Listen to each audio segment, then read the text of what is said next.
एक बड़ी पुरानी कहावत है, कहते हैं अतिशय लोभ बकुल ने किन्ना, क्षण में प्राण केकड़ा लिन्हा। कुछ ऐसा ही क्या तुर्की के संग हो गया है। तुर्की के डिफेंस मार्केट में स्क्रीन पर एक आर्टिकल देख रहे हैं, बड़ी गिरावट देखने को मिल रही है। तुर्की के साथ वो हो गया है जो अब तक नहीं हुआ था। बना बनाया उनका नाम बुरी तरीके से भारत ने खराब कर दिया है। ये बात तुर्की को कितना चोट कर गई है जानेंगे। वहीं दूसरी तरफ बांग्लादेश का भी इलाज अब भारत ने करना शुरू कर दिया है। 7 फ्लोटिंग आउटपोस्ट उतार दिए हैं।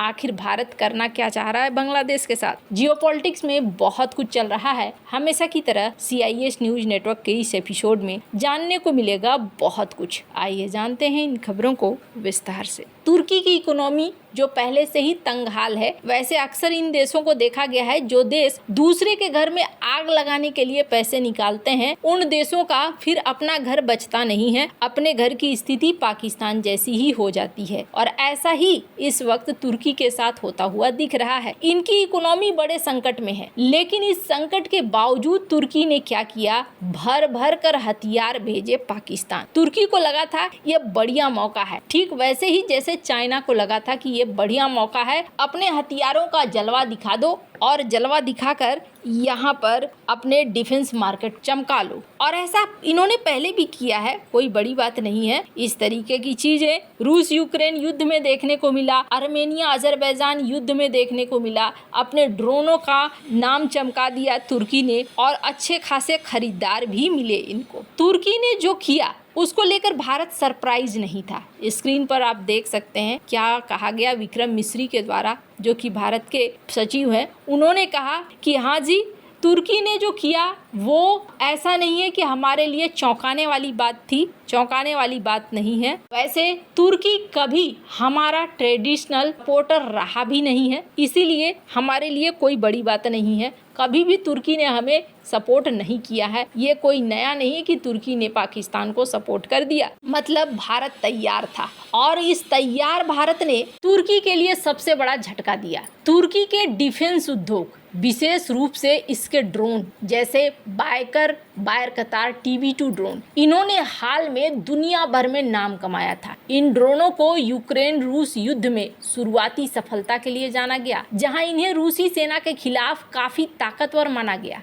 हालांकि भारत और पाकिस्तान के बीच मई 2025 में हुई 4 दिन की संघर्ष, जिसे ऑपरेशन सिंदूर के नाम से जाना गया, तुर्की के ड्रोनों की विफलता ने रक्षा उद्योग के प्रतिष्ठा को गंभीर नुकसान पहुंचा दिया। भारत ने जिस तरीके से तुर्की के ड्रोनों को धुआं किया, इसका असर उनके शेयर मार्केट में दिखना शुरू हुआ और दुनिया में जो इन्होंने नाम कमाया था वो नाम भी गंवा दिया। पाकिस्तान ने इस लड़ाई के दौरान तुर्की से मिले हुए बाइकर ड्रोनों का बड़ा उपयोग किया। ये ड्रोन, जिन्हें पहले यूक्रेन युद्ध में युद्ध का खेल बदलने वाला कहा गया, भारत की मजबूत डिफेंस सिस्टम के सामने पूरी तरीके से विफल रहा। भारतीय डिफेंस सिस्टम्स ने विशेष रूप से स्वदेशी ड्रोन और इजराइल निर्मित हारोप ड्रोन, इन्होंने तुर्की के ड्रोनों को या तो मार गिराया या उन्हें टारगेट तक पहुंचने ही नहीं दिया। भारतीय सेना ने इन ड्रोनों को न केवल भारतीय हवाई क्षेत्र में प्रवेश करने पर नष्ट किया, बल्कि कई ड्रोन ऐसे थे जिनको पाकिस्तान के अंदर घुसकर ही मार गिराया गया। इसके अलावा तुर्की ने पाकिस्तान को सैन्य सहायता के रूप में ड्रोन, हथियार, सैन्य ऑपरेटर भी भेजे थे और एक युद्धपोत को कराची बंदरगाह भेजा था। 6 विमानों में ड्रोन और हथियार लादकर पाकिस्तान भेजे गए थे। इन हथियारों का उपयोग पाकिस्तान ने भारत के खिलाफ किया भी, लेकिन भारत की एडवांस डिफेंस सिस्टम्स ने इन सारे कोशिशों को नाकाम कर दिया। तुर्की के राष्ट्रपति रजब तैयब अर्दोगन अपने दामाद की कंपनी बाइकर में इन्होंने काफी पैसा लगाया है, जिनके ड्रोन को दुनिया के बाजार में एक बड़े प्रोडक्ट के रूप में प्रचार भी किया गया, लेकिन भारत ने उनकी साख को ही तोड़कर रख दिया।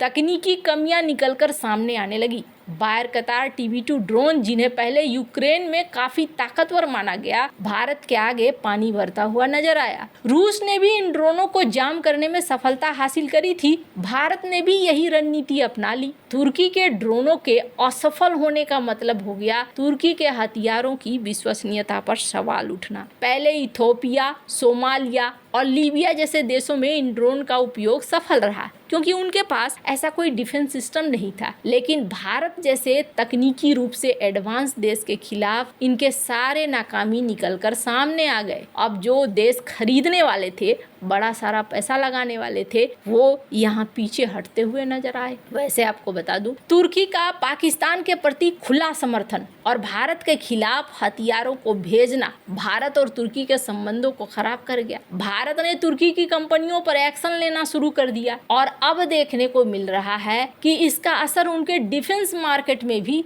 दिख रहा है। तुर्की और पाकिस्तान की दोस्ती शीत युद्ध से ही चली आ रही है, जब दोनों देश रूस के खिलाफ अमेरिका के सहयोगी थे और आज भी ये जारी है। पर भारत ने तुर्की को यहाँ झटका देना शुरू कर दिया है। खैर, ये तो तुर्की के साथ होना ही था। सिर्फ यही नहीं, बल्कि स्क्रीन पर एक आर्टिकल देखिए, पाकिस्तान और तुर्की को टेक्सटाइल एक्सपोर्ट में अब भारत ने पीछे छोड़ दिया है। बहुत तेजी से भारत अपने व्यापार को भी बढ़ा रहा है। व्यापार बढ़ाने में किसी तरह की कोताही नजर नहीं आ रही है। पर ये तो तुर्की का इलाज रहा। यही तुर्की जो बांग्लादेश में खड़ा होकर ये कह रहा था कि हम भारत को रिप्लेस कर सकते हैं, यहाँ पर भी भारत ने एक इलाज करना शुरू कर दिया है। और सच मानिए, अब भारत के रूप को देखकर बांग्लादेश थोड़ा सहमा हुआ जरूर होगा। भारत ने ना एक खास उपाय निकाला है। हुआ क्या है, सुंदरबन का जो इलाका है बांग्लादेश और भारत के बीच में, ये जो देख रहे हैं मैप में, ये इलाका बहुत सघन है और यहाँ पर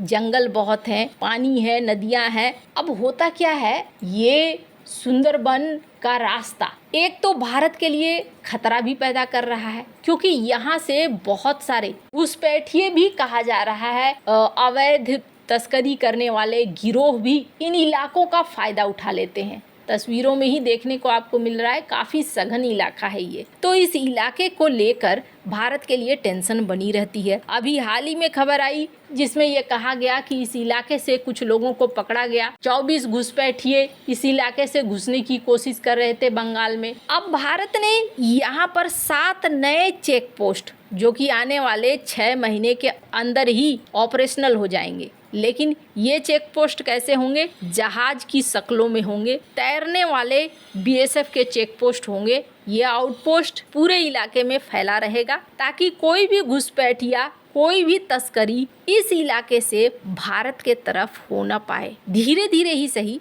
भारत ऐसा लगता है जैसे अपनी पकड़ को अब टाइट करता हुआ नजर आ रहा है। खैर, बांग्लादेश को लेकर जिस तरीके से बदलाव आ रहे हैं, ऐसे में तो होना ही था। पर आपको बता दूं, साल 2002 में फ्लोटिंग आउटपोस्ट की शुरुआत हुई थी और तब सिर्फ इसका इस्तेमाल किया जाता था घूमने के लिए। लेकिन साल 2019-2022 में 6 आउटपोस्ट की योजना थी, पर आगे बात नहीं बढ़ी। अब जाकर यहाँ भारत एक्टिव होकर इन्हें बना रहा है। वैसे आपको क्या लगता है, भारत के लिए ये जरूरी था या नहीं? कमेंट कर अपनी राय जरूर बताएं। जल्द मिलते हैं अगले वीडियो में नई खबर के साथ।